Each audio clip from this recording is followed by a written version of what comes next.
right, welcome to episode 3, the Albritton Letters. Episode 3. Episode 3. Now, did you ever, in your Albritton Letters history back in the day, ever write anything to people about clothing, fads, and fashions? I don't remember specifically, but I probably did, because I've always been termed a clothes horse by people who know me well. That's why I asked. I like clothes. So our subject today is clothing, fads, and fashions. Oh, cool. All right. And I kind of have to look at this. Yeah, you guide us there, Philip. We'll go right along with it. What dictated throughout history the development of clothing, fads, and fashions? Whether it was hot or cold, most Probably climate. weather. Yeah. climate, yeah. Weather. The so-called European civilized nations, fashion always used to emanate from Europe, Paris, and somewhere in Europe. People of means. And your third people, the more we have, the more we go buy new stuff. If we don't have it, we just don't have it. Does the socioeconomic, political environment I know what it is. So I could be better than you. or look better? I mean, you both look about the same, but I could be better than you if I put some clothes on. If I adorned myself. Well, can we agree that Decorations. outside influences dictate clothing fashions more than what we from the inside want to wear? Oh, at least 90%. Because nobody just decides I want to have a big fuzzy hat until they see a big fuzzy hat on the ad or something. Right. Or they see someone else with a big fuzzy hat. That outside influence. Magazines, Yeah, magazines. catalogs. Keeping up with what's going on in the world around you. It's at least a 90% influence. The question A was, how does the fashion industry, advertising, and its need for continuing profit each year affect it? Do they change it so that they'll make more money? Yeah, it's about making money. It's all about making more money. It's always about money, yeah. They just throw it out there because otherwise, I might have brought this up to you before that they tell me, I read this, that the first light bulb Thomas Edison ever made is still burning in a firehouse somewhere in Philadelphia. What's that got to do with clothes? Well, All right, and you asked that same question the last time. yeah. Is it, what is it called, planned obsolescence? All right, if they did that, there wouldn't be a light bulb industry. So they make a light bulb to last 3 months or 6 months. They can make them that last 10 years if they want to. If they wanted But then the light bulb industry would die out. Well, the same thing with fashion. So everybody's got a narrow tie. All right, we all got a narrow tie now. So how are they going to get us to change? That tie lasts, Well, you got to change the fashion. Well, I got to tell you, Change to wide ties. up until we all go buy a new wide tie. about a year ago, I still have, I don't wear them as much, but I have clothes that are 20, 30 years old that I still wear until they get ragged and they fall apart. Yeah.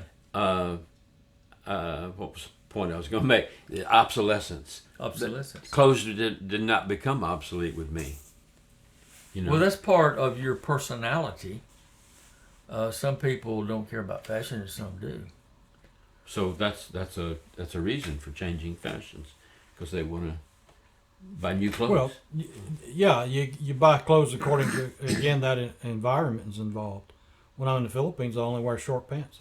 I don't think I had a pair of long pants in the country till I came back home. Then I had to start buying some long pants. So here I wear long pants. Was there they have to have events in the Philippines that require dressing up? I don't go to such events. But other people do.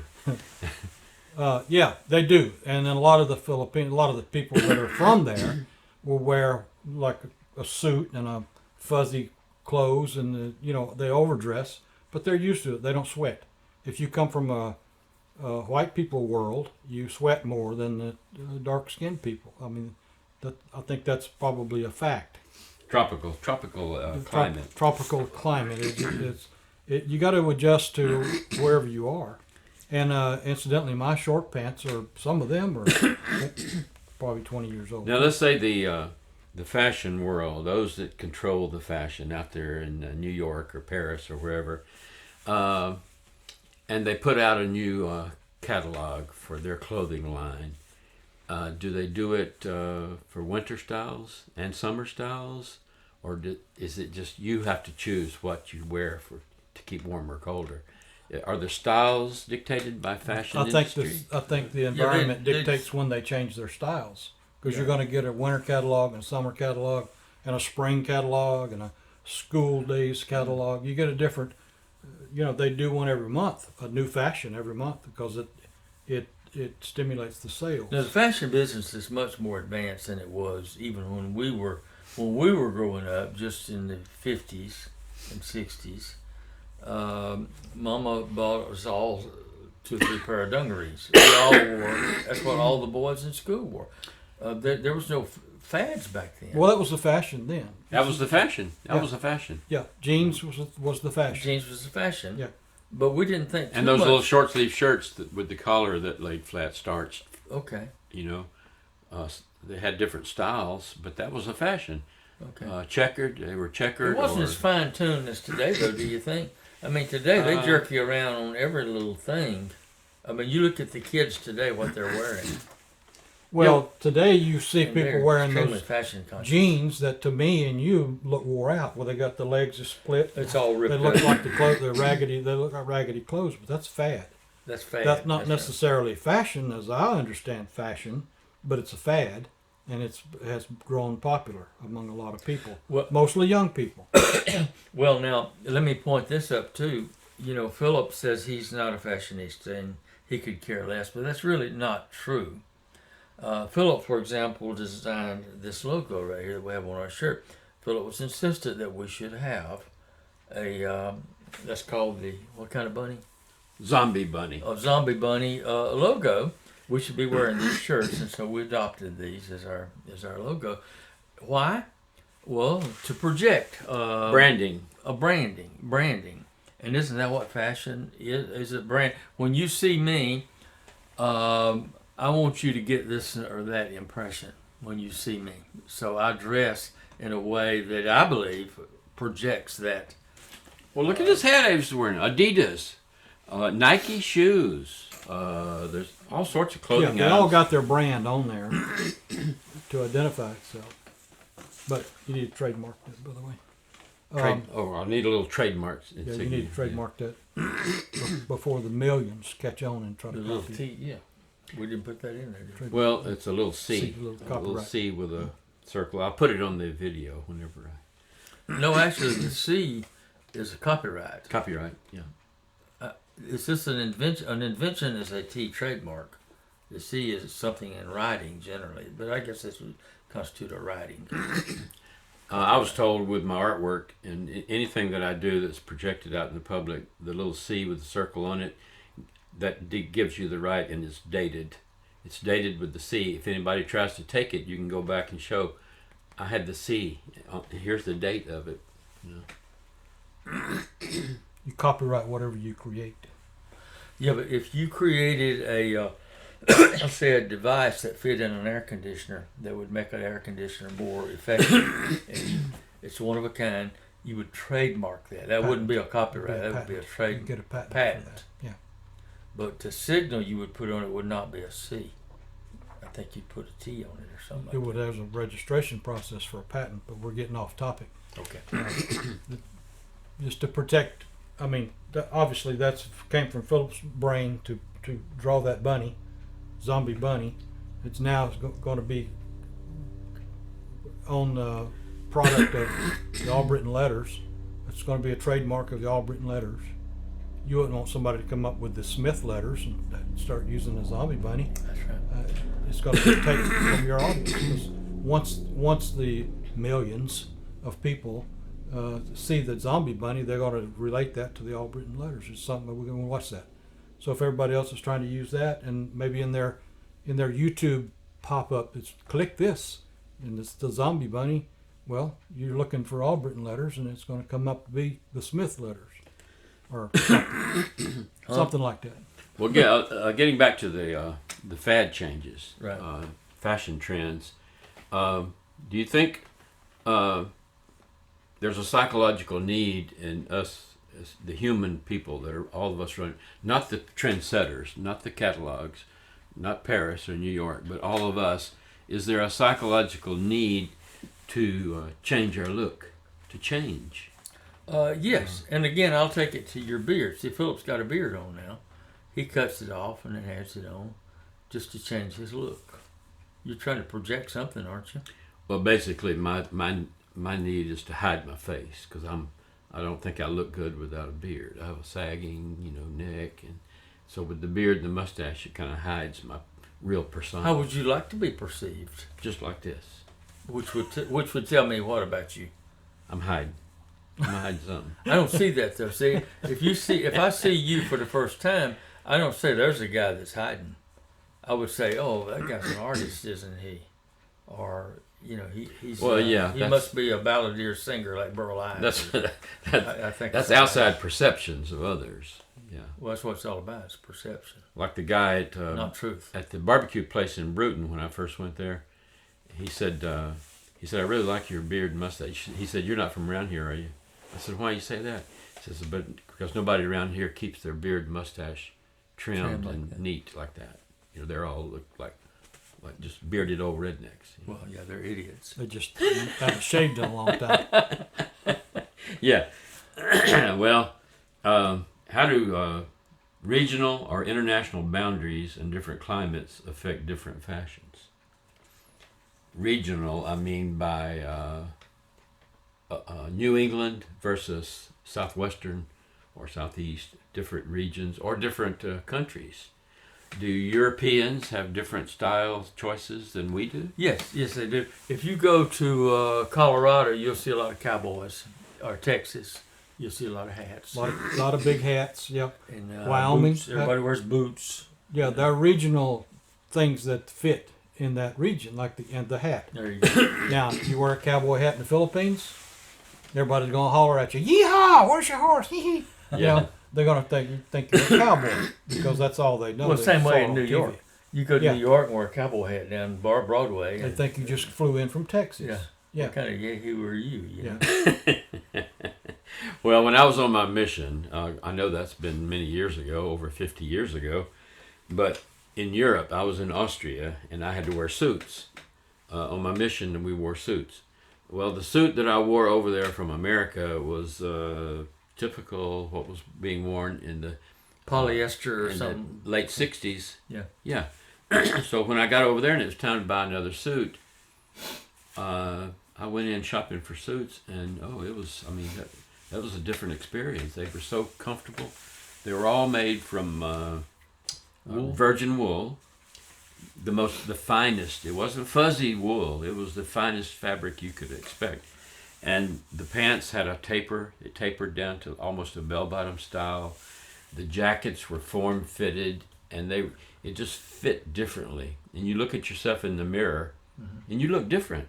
That style of the suit makes your whole body look a little differently than that American suit that I had. Well, yeah, it covers up the flaws. They tended to be a little down on the hip rather than up on your waist like American pants were. Mm-hmm. So I think different countries, different parts of the world. Asians probably have a different, because of the body style of the inhabitants, have different cuts of suits and shirts and things. Philip, I just figured out why you told me that in the previous records that we had done that I seem to be leaning away from Avis. Like I didn't want to touch because him. you're trying to look at me. I know, but I'm trying to look around and look at you. That's what his cap is blocking my vision, so that's why I'm leaning taking back it this off. way. Well, it doesn't matter to them. They don't see. I'm just telling you. I just discovered Yeah. that's why I end up looking around. Like just this. pretend you're looking through the cap, because the camera can't see that the cap's in your way. You see. Okay. Well, So now that we got that, Since out of the way, we're throwing stones, I was It's throwing about stones. my I was hat. just stating a fact. That's all. I might mention about the hand and the face constantly. Since you brought it up, I've been doing that. make me real flinchy over there. that's because we got you sitting so low for this one. But I wanted to get you below the Albritton Letters sign and make you more on an even keel. Now you're lower than us. You need a little bit higher. But what's the difference in a fad and a fashion? A fad, I think, is made up from within. The fashion is something imposed upon you from the industry. Exactly. Lloyd and I have talked about that on before, but I think a fad is like wearing your cap backwards. Yeah.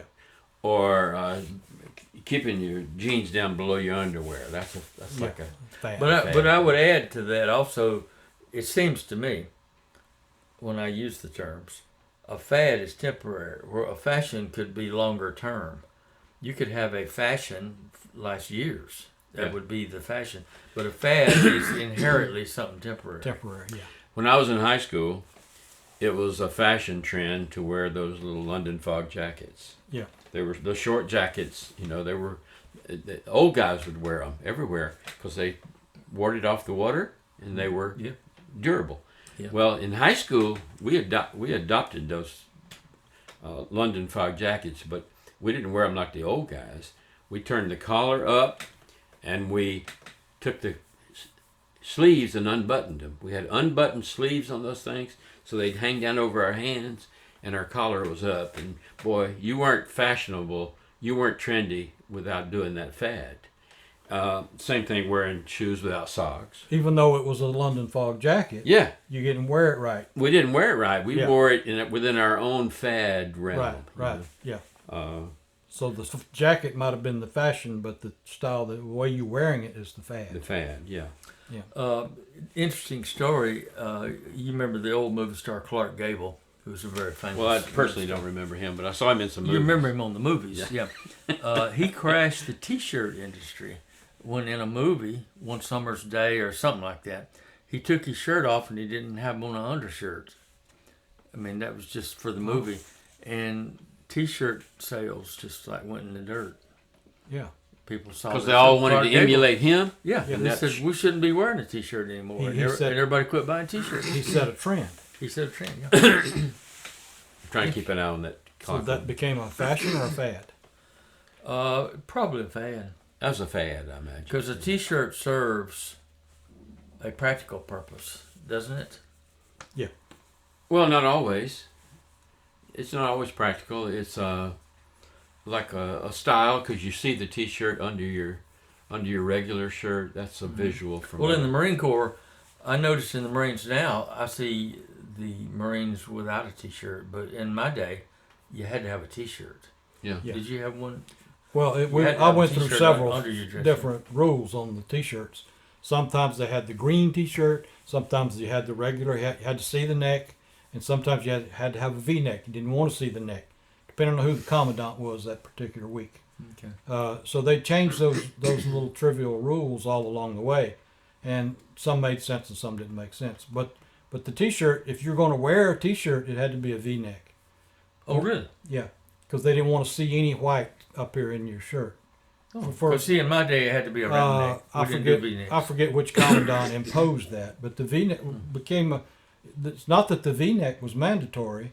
It was that they didn't want to see that T-shirt on. Yeah, but now the shirt. we're getting into military uniform control, so that everybody's uniform. Yeah. That wasn't dictated by fashion trends. That was dictated by the commandant or the trend or the rule for that particular time. Yeah, For the uniform. there's nothing trendy about any of it. Are there are accessories like hats, jewelry, scarves, gloves, belts, handbags? Are they a part of fashion industry? Oh, absolutely. Yeah.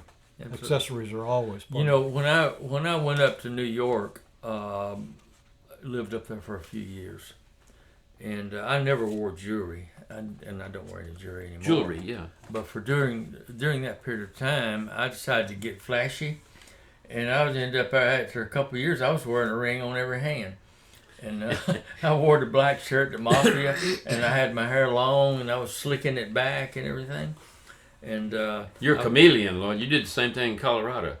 Just sent me to Colorado. I started wearing a cowboy hat. But I want to tell you this quick story. Oh, okay. Go ahead. I worked for an outfit up in New York, and I traveled around, around the country in sales. Well, I had to go down to Texas for a little trip down there to visit with one of my sales reps, and the boss told me, he said, Lloyd, he said, while you're down there in Texas, we have this customer that owes us some money. He's a little bit late. He's a couple of months late. It's about 50 grand he owes us. Won't you stop by there and ask him, see if he can't send that check in? And break his leg. So I get down to Dallas, I think I was in, and my sales rep picked me up at the airport, and I said, look, while we're here, Freddie, look, the boss wants me to stop by. Is that anywhere? It's just right around the corner, he said. Oh, we can swing by there then before I go to the hotel. So we swing by there, and there's this little, obscure kind of guy. He's an engineer. And we walk in, and we sat down. It was a little bit crowded in his office. And I said, while we're here, before we get into this, John, I said, there's a matter I need to talk to you about. You see, we got this tab here for 50 grand that's running a little bit late. And suddenly the guy jumps up, throws his hands up, and he said, we'll pay, no problem. And I said, oh, really? Like a gangster. Yeah. I said, oh, really? I said, well, you think you get that in like pretty quick, like today? Oh, yeah, we'll get could we make that a cashier's check? Oh, absolutely, cashier. So I walk out of the office there, and my buddy, he says, Albritton, he says, I thought you about scared that guy to death. I said, what are you talking about? He said, this is Texas, man. He said, you've been up there in New York. Just look in the mirror at yourself. He said, all these guys down here, they think everybody in New York's a mobster anyway. And here you come in there with that slicked hair and all those diamonds and stuff. And he said, when you lean over on the desk like this, I went to scratch my back. And he thought I was reaching for a gun. And he said, I thought you was reaching for something too. I didn't know what you was reaching for, but he thought you was reaching for a gun. That's why he jumped up. But anyway, Tulsa King. But anyway, I flashed about that. And I got back to the office in New York, and the guy said, man, I got that money. What'd you say to the guy? I just asked him to send it along, and he did. Well, do you think there are segments of our population who have absolutely no fashion sense at all? There are large segments of population. I think most of us don't have no fashion. Or are we all controlled by the media? No, actually that fashionista part, there's a very small segment of the population that follows that fashion trends. Everybody else is pretty much don't care. Like most of us don't care about fashion. We came to the opposite consensus before when we talked about this, that we're all controlled by outside influence. We think we are, but I think when you see the fashions that are there, you'll see that we're like 30 years behind.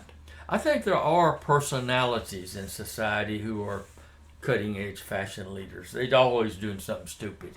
I mean, it may be stupid to start with, but the next thing you know, everybody's doing it. You're talking about out there on the edge, on the fringes. They're out there on the fringe, yeah. And those are the people that everybody's kind of following. But there are people that just want to be different. Whatever you do, if you go left, they'll go right. Whatever you say, they'll do something different. And those are your fashionista, cutting edge people. Yeah, well. And if you think about that, even back the days when we were in school and everybody wore the same white T-shirt and the same Levi dungarees, right? There was always one or two guys that wore them just a little different or something. Okay, yeah, but stay with that thought a second. Different. Do you recall looking at any old photographs of our parents when they were teenagers or in the military or whatever? Of course, not military, but if they were dressed in suits or clothes, and then compare those to how we dressed when we were in the late 60s, early 70s. There's a style difference. Oh, they had fashion. Yeah, they wore suits. If you look just in Atmore here, just a little country, rural farm town, when people went to town, you looked at the business, they wore suits to work every day. They wore the big wide lapel and the big wide ties, double-breasted. You saw a lot of the hats. All the men wore hats. Even up into the 60s, men traditionally wore hats. Yeah, that was the fashion. That was the thing. fashion. Yeah. That was what they And wore. as well as when they go fly on an airplane, you got to dress up. That's you right. Wear a suit, That's right. Nobody, no anymore. People just in their pajamas. shirt, in their Yeah, pajamas. flip flops and pajamas. I Yeah. mean, they don't care what they look like. Yeah, That's well, not a fashion. That's Walmart is famous for having those pictures of people going in just in their bathrobe or Yeah, whatever. No they're fashion. following that That's fashion. what, if you on want to Walmart. see cutting edge fashion today, just go to Walmart. Nah. Okay. Now we're getting close to our time ending again There's here. nothing they won't. As my last question, I think we can have some pretty quick discussion here about do nudist colonies have their own fashion trends? I think they do, but they're more physical attributes than clothing. What do you mean? No. Yeah, enhanced versions. There's actually, I wouldn't. I don't think I'd have much interest in a nudist colony because I've seen pictures of them, and that's some of the ugliest people. I mean, they have no. They deliberately try to not take any pride in the vanity of fashion, so that women don't put on. A lot of these beautiful women, you see on TV. They don't use makeup. They got on makeup. But they got clothes on. They got clothes on, and you see a lot of women. If you really look at the woman's face, she's not that pretty.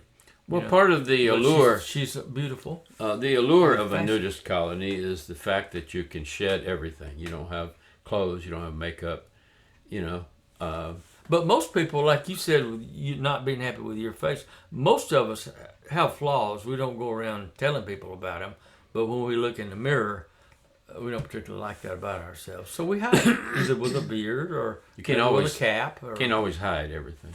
Yeah. but we try. We try.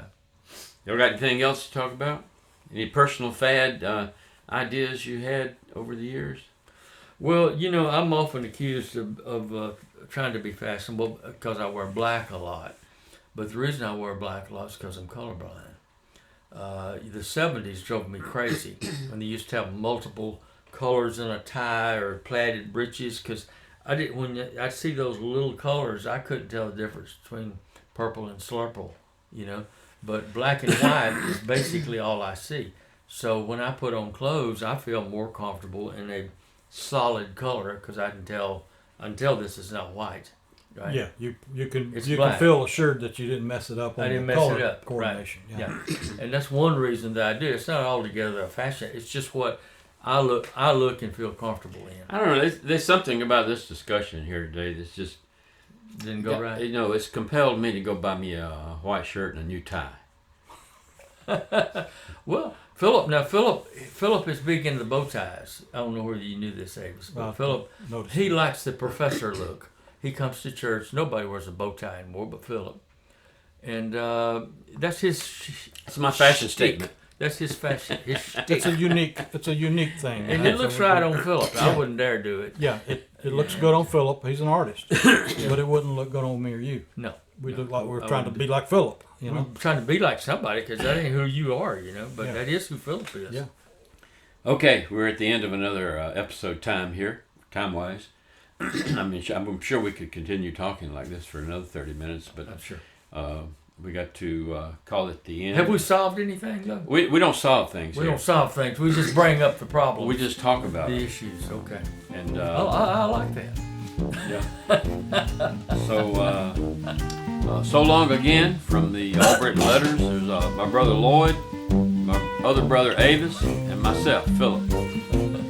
We're going to keep bringing you other episodes.